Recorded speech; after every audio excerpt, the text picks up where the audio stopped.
Tá. Eu ainda pesquisei lá, mas não achei, Tudo não. bem, pessoal? Não tem não, tem só um pedido. Atenção, pessoal. Hoje vamos trabalhar a Revolução de 30. Uma coisa muito comum nos concursos públicos, assim como nos vestibulares da vida, os Enems. A Revolução de 30 ela é muito importante porque ela marca uma transição na história do Brasil. Transição essa que foi da chamada Primeira República para a Segunda República. Essa Primeira República que é mais conhecida como a República Velha. E naquele momento da República Velha, vingava no Brasil, mas já deteriorada, a chamada política do café com leite, que era aquela, né, revezamento das forças políticas no comando do Brasil entre paulistas e mineiros. Então, a aula de hoje eu vou estar focando muito fortemente nos antecedentes, na Revolução em si, para o que vai ocorrer no Brasil pós isso, que é a Era Vargas. Tá? Então, eu vou trabalhar três materiais. Tá? Só para você entender, em início de março, a Revolução são com essas duas pessoas, né, que eram governadores que, naquele momento, ainda chamavam-se presidente de província, mas eram governadores. Né? Esse do Rio Grande do Sul, esse de São Paulo. Só tem um porém, né? Nós vamos descobrir agora que não era esse para ser o candidato, porque o presidente era Júlio Prestes, que assumiu, né, depois que terminou o mandato de Arthur Bernard, aquele que, no seu mandato, iniciou a chamada tenentismo, a revolta dos militares. E é ele que vai, o Washington Luiz, pegar toda essa carga também, né? O Arthur Bernard, ele governou o Brasil quase todo sob estado de sítio, foi muitas revoltas em São Paulo, em Manaus, no Pará, em vários lugares do Brasil teve revoltas, e ele teve que sufocar. Quando o Washington Luiz, que era governador de São Paulo, assumiu a presidência, ele entra assim como o cara assim que vai organizar, porque ele lidava com vários setores. Ele falava com essa nova força, né, que era a cidade, né, a turma da indústria, e ele também com os fazendeiros. Mas num determinado momento ele se perde. O ano é 27, quando ele cria a chamada Lei Acelerada, né, para tentar conter a revolta dos militares, que ainda estava se prosseguindo com a coluna Prestes. Né? Então, o que, que ele queria? Ele queria afetar os movimentos sociais, o comunismo. Inclusive, essa lei vai barrar e colocar na clandestinidade o Partido Comunista.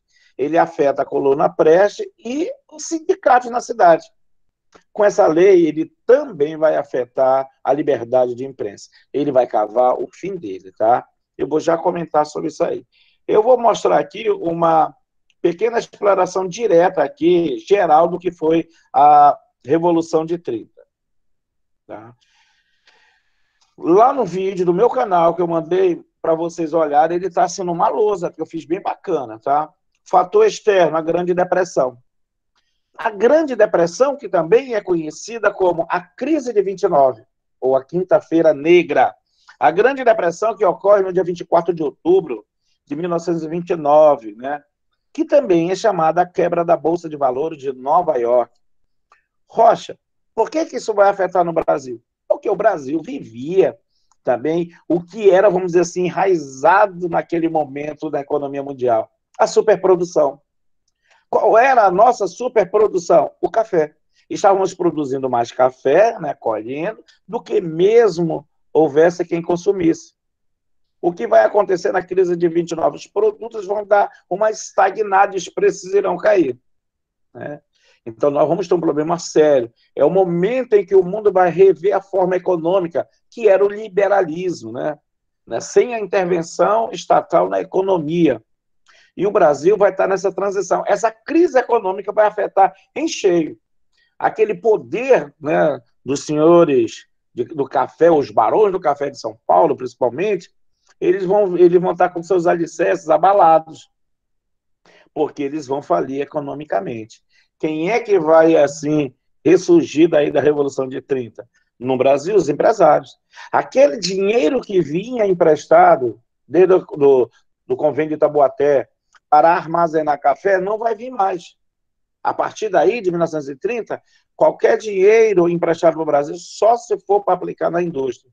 Para armazenar, não vai ter mais. Para estocar, não haverá mais. Então, nós temos um fator lá de fora que vai afetar aqui. Vai acabar a República Velha e vai dar início a um período chamado a Era Vargas. O que mais nós vamos ter? A quebra da política do café com leite. No outro material-chave, esse daqui é um secundário, ele vai estar bem explicado cada um desses. Eu só estou querendo mostrar passo a passo. Depois eu vou focar no Washington Luiz, que é o último presidente a governar o Brasil da República Velha. Ele deveria sair no dia 15 de novembro e vai ser deposto no dia 24 de outubro. Tá? Dia 24. A Revolução vai começar dia 3 de outubro. Dia 24 ele é deposto por uma junta militar. A junta militar vai governar o Brasil. No dia 3 de novembro esse poder será passado para Getúlio Dornelles Vargas. E esse vai ficar até o final do ano de 1945. 15 anos no poder. Ele entra no final de 30 e sai no final de 45. A quebra da política do café com leite. Isso aqui, todo aluno que está se preparando para concurso, que tem Revolução de 30, ou vestibulares da vida, ele tem que saber o que foi a quebra da política. Ele tem que saber o que foi a política do café com leite e que foi a quebra. A política do café com leite, falamos várias e várias vezes, né? O revezamento no poder, né, da presidência entre São Paulo e Minas Gerais. Por que haverá quebra? Porque o presidente Washington Luiz, paulista, que era governador paulista, deveria passar o comando, deveria indicar o mineiro para presidente. Ele não indica. O que ele deveria indicar é isso daqui, olha, Antônio Carlos de Andrade. Esse nome não é à toa, não. Ele é bisneto dos Andrada, né, o patrono da independência do Brasil. Era a vez dele assumir. Ele dá uma rasteira. Minas Gerais, que se sente traída, vai entrar na chapa da concorrência, que é a chamada Aliança Liberal. Chapa é uma composição, né, partidária para disputar uma eleição, seja ela municipal. Ele usa o nome, né? Por exemplo, São Paulo de todo, Amazonas que eu amo, Paraíba de todos. Eles usam sempre uma frase de efeito, né? E aqui tinha uma chapa chamada Aliança Liberal, que até então tinha Rio Grande do Sul e a Paraíba como força. Minas Gerais, não, a Minas Gerais é do café com leite. Ela se sentindo traída, vem para cá. Claro, era essa chapa que teria que ganhar, né? As eleições são 1º de março de 1930.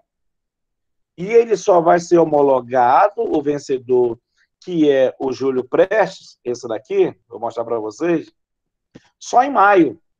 O Congresso dá ele como realmente. E aí ele vai para Washington, vai para Londres, ele visita, né? Eu tive fazendo uma pesquisa sobre ele há um tempo atrás, ele dá um discurso que o Brasil jamais seria uma ditadura, né? Nós estávamos num momento assim mais efervescente, só que a Europa já vivia aquele momento ali do sistema totalitário, né? Vamos lembrar que em 30 Mussolini já está no poder, mais 3 anos Hitler assume o poder, Mussolini foi na força. Então, e ele já dá esse discurso. Na verdade, quando ele volta para o Brasil, eles não vão nem assumir. O Washington Luiz será deposto 22 dias antes da troca do comando. Ele vai ser deposto no dia 24 de outubro, e dia 15 de novembro seria a transmissão de poder. E o Júlio Prestes tinha acabado de sair do cargo de governador do São Paulo, ou presidente da província de São Paulo. Então, qual foi a quebra da política do café com leite? Porque o presidente deveria indicar o mineiro e ele indicou um outro paulista, amigo particular dele. E aí, já rompeu. Minas, que dava aquela força, porque Minas e São Paulo eram os 2 maiores colégios eleitorais, entenda-se, maior quantidade de votos, então eles decidiam. Quando surgiu uma chapa que veio do Rio Grande do Sul, cujo candidato majoritário era o governador de lá, chamado Getúlio Dornelles Vargas, e da Paraíba, o governador da Paraíba, que era João Pessoa, não tinha como ganhar. O Sul com o Nordeste não ganharia.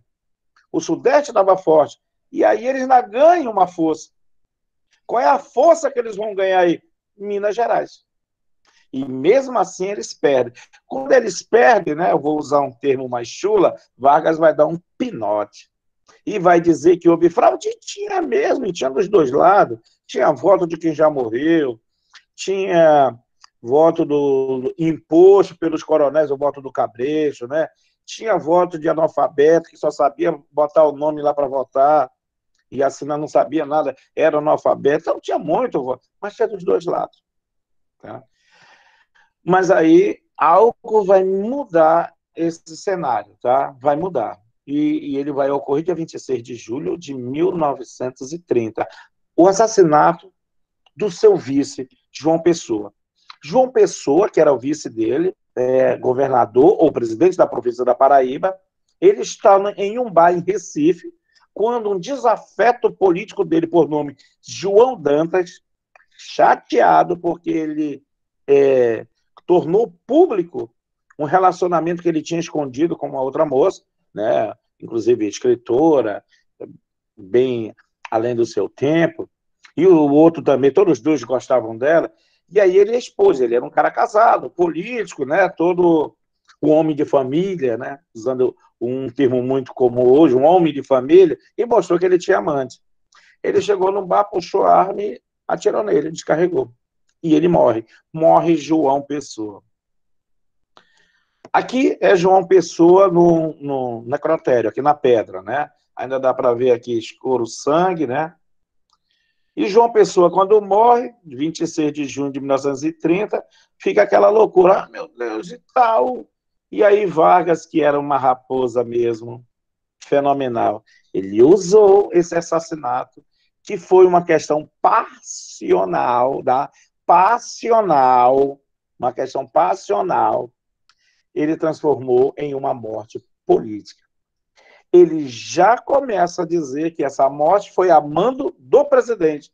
O Rocha Luz que articulou a morte do vice dele. Aí desencadeia uma série de movimentos, né, para a derrubada do presidente da República. E esse acontecimento vai ter data, vai ter dia, vai ser no final da tarde, né, mais 5 para 5h30 da tarde, do dia 3 de outubro de 1930.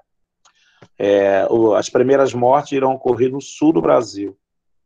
Eu vou até mostrar algumas fotos de lá, tá? Mas aqui tem uma frase interessante, né? Segundo alguns historiadores, essa frase foi dita antes, mas ficou como se fosse após a morte do João Pessoa. Ela ocorre, inclusive, naquele momento de efervescência, né, de revolta, ainda antes das eleições, quando o governador ou presidente da província de Minas falou uma frase: façamos nós a revolução, antes que o povo a faça. Foi assim uma frase de efeito muito grande, devastador. Tá? Essa frase aí.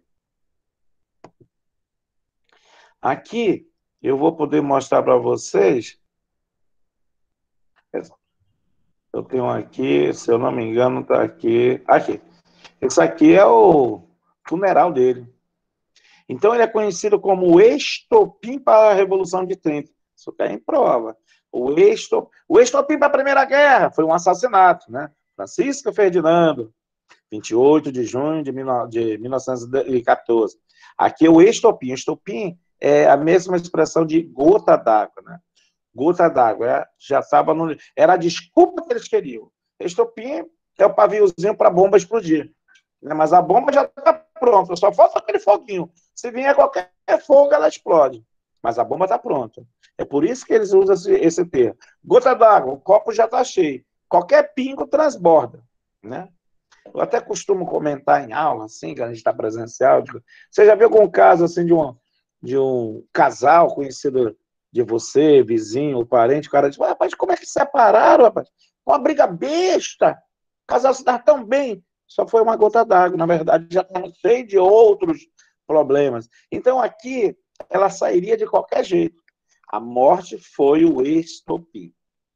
Bem, eu fiz uma explanação geral, né?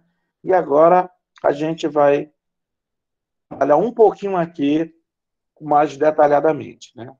Então, nós estamos vivendo uma crise da República Velha, que já ocorreu quando o presidente anterior ao Washington Luiz, Arthur Bernard, foi assumir. foi a revolta dos oficiais, né, de baixa patente, contra essa oligarquia, em 22. Em 24, nós já temos outros movimentos. Nós vamos ter, inclusive, o tenentismo, né? E aí ele preocupado, quando ele assume, agora repara bem, assumiu um presidente que parecia que seria, né, o novo. Isso aqui no Brasil a gente está acostumado, né? Tanto na política regionais, no Brasil afora, como local. O novo.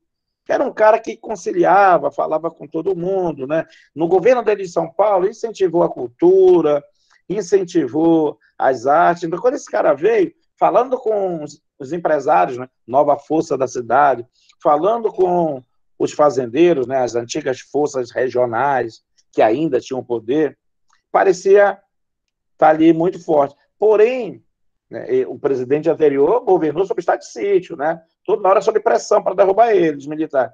Assim que ele assume, logo em seguida ele vê que a oposição a ele estava crescendo. E com medo de ser derrubado, ele pega essa lei, que já estava prevista desde o início da República, chamada Lei Acelerada, que, traduzindo rapidamente, é uma lei de mordaça, de certa maneira, porque ela proibia a imprensa de divulgar, então ela tinha uma censura, ela proibia os clubes, né, inclusive militares, e os militares vai ficar mordido, ele quer afetar os tenentes, né, baixa patente, que ainda vinham do tenentismo, e principalmente a coluna Prestes, essa lei vai proibir o Partido Comunista, várias vezes o Partido Comunista vai entrar na clandestinidade aqui, depois em 47, ele volta em 45, vai em 47, depois ele volta de novo em 64, clandestinamente, e vai, várias vezes no Brasil, depois que ele é fundado, ele vai ficar na clandestinidade. E aqui essa lei acelerada vai. Ela quer afetar os militares ligados a Luiz Carlos Prestes, que venceu várias tropas do Exército. Começou no Sul também, vencendo várias. Só que ele afeta vários outros setores. Ele vai afetar os sindicatos na cidade, que já estavam se articulando, porque eram ligados ao Partido Comunista também, muitos deles. Quando ele proíbe as gremiações de se reunirem, entendeu? Então, essa lei acelerada, no fundo, deu um tiro no pé, porque ele vai afetar vários setores ao mesmo tempo. E aí aquele apoio, aquela esperança que estava nele começa a desmoronar. Nós temos problema nos dois partidos, que serão extintos no final do ano de 30. Partido Republicano Paulista, nasce inclusive lá no Vale no Oeste Paulista, né, que trouxe o primeiro presidente civil, era desse partido, né, o Júlio Prestes, não, deixa eu tentar lembrar o nome dele aqui, Prudente de Moraes, e o Partido Republicano Mineiro, que era justamente os dois que comandavam a presidência da República, né, nesse revezamento, nessa alternância conhecida como café com leite. Aí pinta uma aliança estranha, né? O cara lá do Rio Grande do Sul, outro do Nordeste, e pinta esse cidadão meio desconhecido, já tinha sido ministro, deputado, Getúlio Dornelles Vargas, na cidade de São Borja. Uma curiosidade, essa cidadezinha, né, uma cidadezinha interiorana do Rio Grande do Sul, vai dar dois presidentes. Ele e, mais tarde, um ex-ministro dele, que era ministro do trabalho dele, tornar-se-á presidente da República. Será o último a governar o Brasil antes da ditadura militar de 64, que é o João Goulart. São da mesma cidade, São Borja.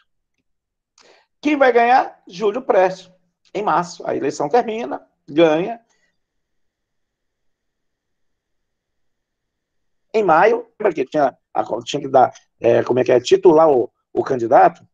Vargas vai trazer uma coisa nova, né, quando ele assumir, que vai ser a justiça eleitoral. Então, ele em maio é decretado presidente. Mesmo Vargas reclamando, alguns setores dizendo que houve fraude, não poderia perder. É comum, né? Vargas já tinha aquele espírito de ditador. O ditador não admite, não. A eleição só é válida se ele ganhar, né? A eleição só é válida se ganhar. Se perder, é fraude. Isso, outras gerações vai continuar vendo isso ocorrer, não tem jeito. Caminhando mais um pouco. E aí nós vamos ter logo em seguida, né, por isso que eu nem quero comentar agora, esse emblemático político, eu gosto muito de dar aula sobre Vargas, não sou varguista, né, Ditador não gosta, então já não. Mas fez coisas boas. Para mim, independente de gostar ou não de uma corrente política ou ideológica, fez coisa boa, tem que aplaudir. Ele foi importante ele assumir naquele momento dessa transição econômica, né, de modelo econômico do liberalismo para o neoliberalismo. O capitalismo estava ali agonizando. A exceção de Getúlio Vargas ao poder no Brasil, transformou-se no marco da renovação da cultura política das massas populares e foi responsável pela constituição de um mito histórico nacional, cujas referências continuam presentes até hoje. Tem jeito. Vargas marcou, né? Um cara que ficou 15 anos, depois ele vai ficar mais um período, de 51 a 54. Lá, a única vez que ele é eleito pelo voto direto. Aqui ele ainda vai ganhar uma eleição, mas indireta, que vai ser pelo colégio eleitoral, através da Assembleia Constituinte, de 1934. Ele vai ganhar as eleições. Todos os deputados eram do lado dele. Não tinha como não ganhar. Isso aqui, tá? Isso aqui é um material de propaganda da Aliança Liberal dele, né? Fazendo lá e tal. Para presidente, Getúlio Vargas, vice, João Pessoa, Aliança Liberal. Esse era o material de propaganda. Quando entrou Minas Gerais do lado deles, eles já achavam que ia ganhar, e era para ganhar mesmo. Então, rompimento da política do café com leite. Repara que essa palavra vai aparecer várias vezes. Já sabe. Rompeu por quê? Porque o presidente Washington Luiz deveria indicar aquele seu Raimundo, lá de Minas, mas indicou de novo o paulista. Era a vez do mineiro. Para presidente, né, para o cargo majoritário, Getúlio Dornelles Vargas. E vice, João Pessoa. Que, só por curiosidade, nesse ano mesmo, de 1930 ainda, a capital da Paraíba será chamada João Pessoa. Né? Lembra, foi morto em Recife. Está aqui, hein, os dois candidatos que estão na disputa pelas eleições presidenciais de março de 1930. Perde e ganha isso daqui. Ainda era governador de São Paulo, tá? O Júlio Prestes. Um encontro anterior nosso, eu já tinha comentado, ó, vou chamar a atenção porque tinha gente que não estava assistindo esse material, ou só vão assistir em outro momento, um outro dia, ou quem vai assistir pela posteridade que vai ficar aí no canal do Rocha, né? Júlio Prestes não tem nada a ver com aquele Cavaleiro da Esperança, da coluna Prestes, né? Luiz Carlos Prestes, nada a ver. Agora nós vamos aos motivos, né? Revolução de 30, motivo, né? Aqui, o que nós temos? Nós temos a crise de 29, que eu já tinha falado, né? Rapaz, alguns lugares levaram mais de 10 anos para se erguer. Nos Estados Unidos, o New Deal, né? Que foi uma ideia do economista britânico, que vai tirar os Estados Unidos daquela crise, né? Já sob o comando de um presidente que também será bem emblemático lá. Deixa eu lembrar o nome dele. Franklin Delano Roosevelt, o único presidente a ficar 3 mandatos. A economia brasileira, ela significou a falência. Foi a falência. Por quê? Porque eles viviam basicamente da exportação do café. Quem vai comprar café na crise? Ninguém. O café ficou estocado. Tá? Tanto que Vargas vai usar uma prerrogativa do convênio de Itaboaté e vai queimar café. Vai queimar alguns estoques legais e outros criminosos, né? Um curto sem querer, um navio que afundou. E repara que a jogada era interessante. Quando o Vargas começa a diminuir o estoque do café, não tem café. E quem quer tomar café vai ter que comprar, e o preço sobe. Só que agora, para vender café, tem que colher o café que está para estragar no campo. E aí vai movimentar a economia do saco de estopa, né? Inclusive a região norte, que fornecia muito saco, juta, malva, o transporte, o armazenamento que tinha que pagar, não tinha mais, queimou o café, estragou, e a economia movimenta. Quer dizer, se ele não dá aquelas queimas criminosas e as oficiais, seria difícil, né? Seria difícil. O que é que nos Estados Unidos eles vão investir para sair? Grandes construções, hidrelétricas malucas, que mais tarde a energia irá movimentar as indústrias novamente. Né? Estradas largas, grandes avenidas. tinha que movimentar. Nos Estados Unidos, eles sacaram uma coisa que até hoje muita gente não saca de alguns políticos aqui local, que é a construção civil. Ela movimenta vários setores da economia.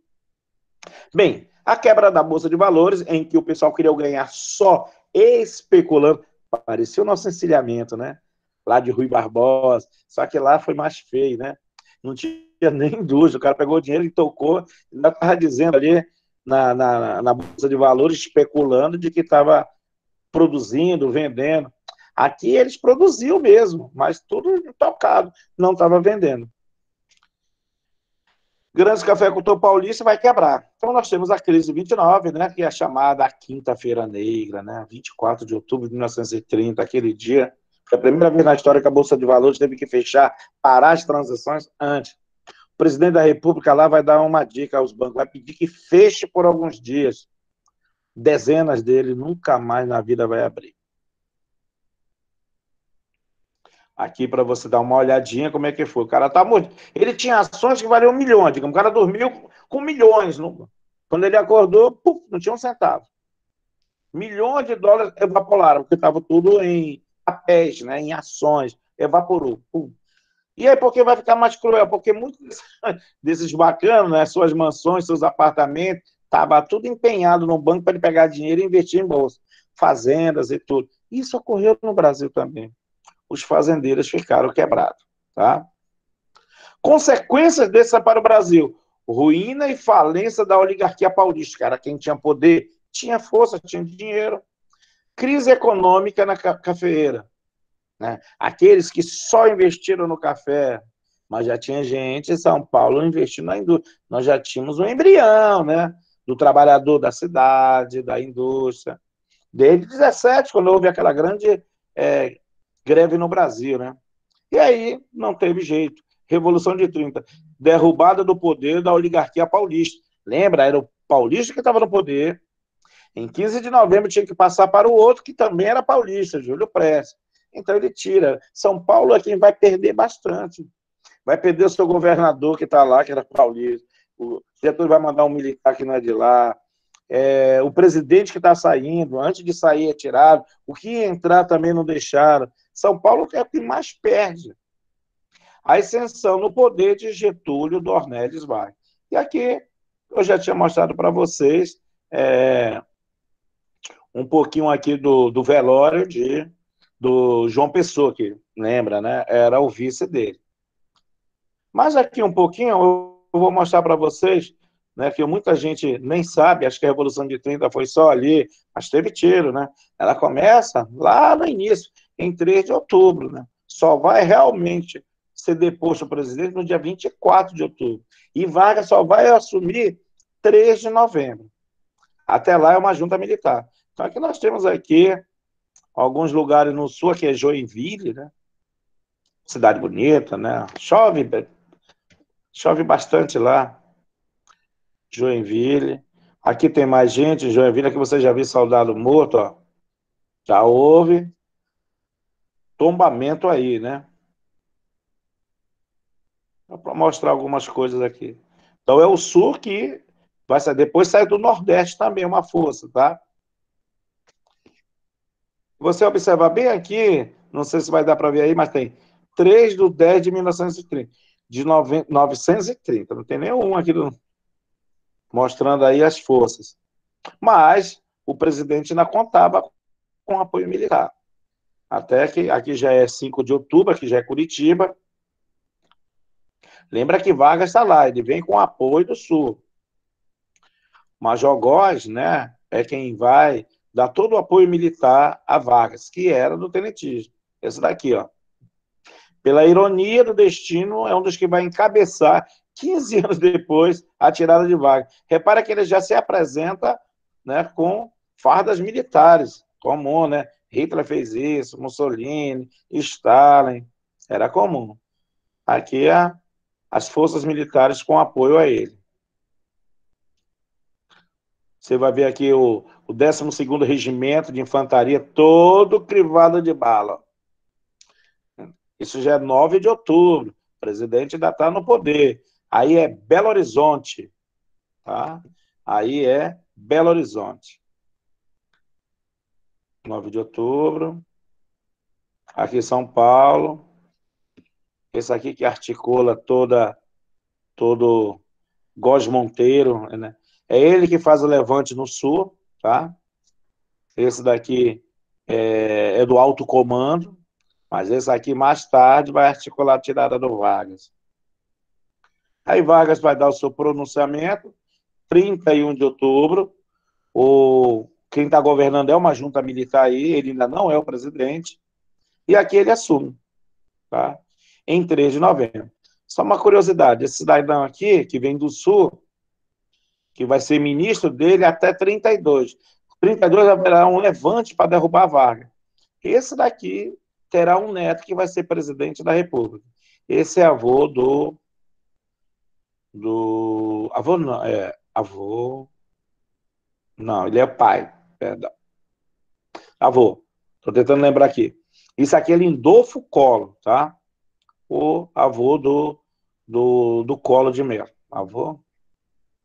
Estou tentando lembrar aqui. Estou tentando lembrar. Não, não, não, não. Ele é o pai dele. Lembrei agora, é o pai dele. Ele volta para o Brasil quando ele vai nascer, do Collor. Lembrei porque o avô do Collor vai ser um senador que vai matar um outro senador no Congresso. Imagina, matou um outro. Eram dois ex-governadores. Ele vai ficar exilado, volta para o Brasil. Esse aqui é o Lindolfo Collor. Bem, voltando agora para cá, nós já vimos um pouco aí sobre essas revoltas importantes. E vamos ver aí a junta militar, né? Repara que eles precisam da força do alto comando, mas quem está articulando tudo lá não são a velharada, não. Né? Não é da alta patente, não. Mas eles conseguem convencer eles. Mas são eles que vão, né? Tá no comando do Brasil do dia 24 de outubro até dia 3 de novembro, quando o comando será passado para Getúlio Dornelles Vargas. Olha para você entender, daqui a pouco a era Vargas. Vargas está entrando no poder para organizar o Brasil, mudar a Constituição, que para ele já estava caduca, a de 1891, lá de janeiro, e marcar novas eleições. Guarda isso, porque nós vamos ver uma guerra civil no Brasil, chamada Revolução Constitucionalista de 1932. Porque vão passar 2 anos e nada. O cara que entrou ali provisoriamente, nada. Né? E aí São Paulo, aquela oligarquia paulista, quer o poder de volta, anseia. Né? Inclusive ele vai botar lá um militar que não tem nada a ver com eles, eles vão reclamar. Vargas vai mudar e já não tem mais jeito. Tá? Vargas vai mudar. Então, repara bem, é para que Vargas entra no poder com apoio militar. Então, o que ele vai fazer? Colocar militar em tudo que é cargo. Todos os governadores, tirando o de Minas Gerais, né, serão destituídos do poder e ele vai colocar interventores, militares ligados ao tenentismo. O de São Paulo, a turma não vai engolir muito. Quando ele trocar e botar o que eles querem, não tem mais volta. Haverá revolta. O próximo material já vai mostrar o Vargas com seu ministério. Na época, eram poucos ministérios, né? Tá aí o Vargas, está aqui o Lindolfo Collor. A fase do governo provisório. Aí ele já entra, né, na divisão. Aí eu quero parar para vocês um pouquinho, né, e lembrar que esse momento do Vargas no poder, ele vai ter 3 fases. Eu trouxe para cá que fica melhor, tá? Ele vai ser dividido em 3 partes. É interessante entender que Vargas tem uma personalidade diferente em cada momento desse. Né? Em cada momento desse ele tem uma personalidade. Inclusive o Vargas que vai assumir em 1951, já é um outro Vargas, ali mais voltado para o socialismo. Né? Cada Vargas aqui terá um comportamento. Por isso é muito complicado estudar o Vargas. Geralmente quando o aluno me pergunta, professor, me fale sobre Vargas, eu digo, mas que Vargas tu quer? O do período provisório, o constitucional ou o estado novista? Bem, então foi dividido os 15 anos da seguinte maneira: governo provisório, lembra? Ele assumiu para fazer ali, organizar uma nova Constituição, fazer uma nova eleição e nada. Ela será chamada de provisória justamente por isso, tá? De 30 a 34. Rocha, para um concurso público, o que é que eu preciso saber? Você precisa saber algumas coisinhas que aconteceu em cada um deles. Tu tem que saber que teve esses nomes, tu tem que identificar para saber que período tu está com a situação do que a questão vai abordar. Tu tem que entender se tu está no provisório, se tu está no condicional ou se tu está no estado novo. Rocha, o que, é que costuma cair mais? É a transição desse para esse. O final do ano 37. Tem muita coisa aqui. E todo esse período. Esse é o período mais cobrado em concurso, inclusive nos vestibulares e tudo. É o Estado Novo. Repara que ele é um pouquinho até mais longo, né? Então, vamos lá. 30 a 34, ele é provisório, pressionado pelas forças paulistas, ele convoca em 32 uma Assembleia Nacional Constituinte. E em 34 ela apronta a nossa terceira Constituição. No outro material, inclusive, esse tem, mas é mais devagarzinho, eu vou mostrar para vocês algumas vantagens, algumas novidades nessa Constituição, que também já tem, tá? Aí nós temos o Constitucional. Por que recebe esse nome? Porque ele está sob a força de uma Constituição. Aqui, lembra que ele convoca em 32, vou até resumir rápido. Em 32, a revolta, aquela guerra, né, das forças federais com São Paulo, e São Paulo ia receber o apoio de Minas, que não veio, de Rio Grande do Sul. Num outro momento eu vou explicar o que aconteceu. Em uma noite, o governador mudou de ideia. Uma madrugada. Um telefonema do Vargas. Um telefonema, ele mudou. Mato Grosso não chegou, Minas não chegou e São Paulo ficou praticamente isolado.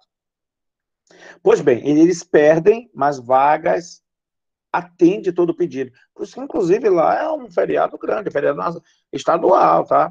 A Revolução Constitucionalista 32. O que Vargas resolveu fazer? Convocar a Assembleia Constituinte, que ele não tinha. Ele tinha fechado o Congresso, estava governando sem, ele vai fazer isso de novo em 37. O ditador gosta disso, ele não gosta de justiça, ele não gosta de Câmara de Deputados, porque pressionam ele gosta de governar sozinho. Isso já é característica do sistema ditatorial.